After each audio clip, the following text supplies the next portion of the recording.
Polio was the enormous shared fear of every parent and every child in America and really across most of the world.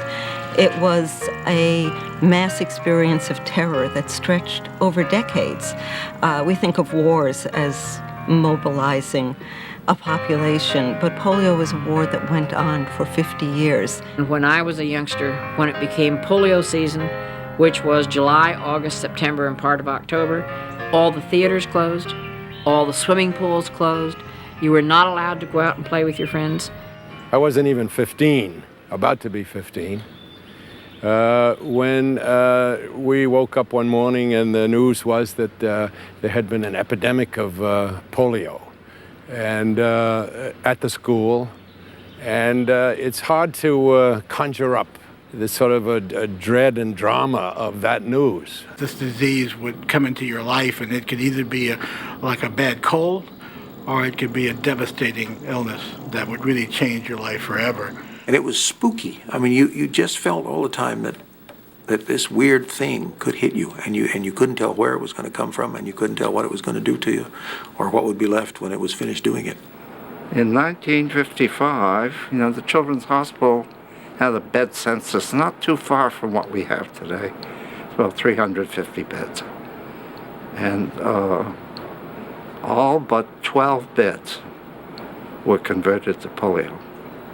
And that's how bad the epidemic was. And I can remember one night when the line in automobiles waiting to get their children to the admission unit where we were examining them and saying, you don't have it, go home. Or you do have it, you better come into the hospital. That line was almost a mile long. There's something lurking out there that any day could hit you and you'd become completely paralyzed and put in a respirator to breathe for you. That's frightening. It's impossible for us now to understand the fear that went along with polio. You had no idea where it was going to show up, what city was going to get the epidemic, what block of the city, which kids were going to get it, whether the adults were going to get it. So you had no idea why it went from one place to another or where it was going to show up. It could just happen anywhere.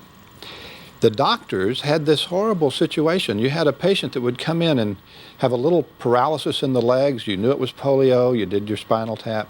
Then you watched it kind of march up the body, and all of a sudden the shoulders got weak and the person couldn't breathe, and you had to get an iron lung. And you couldn't do anything about that. You just had to watch that happen. Can you imagine how that would be? Maybe it was your neighbor who you were the doctor for, and they just had this relentless march of polio. And if you think it was scary in the 50s, think of how scary it was in 1916 when, out of the blue, New York City has 9,000 cases of polio and 2,500 people die of polio, mostly children, in one summer in New York City.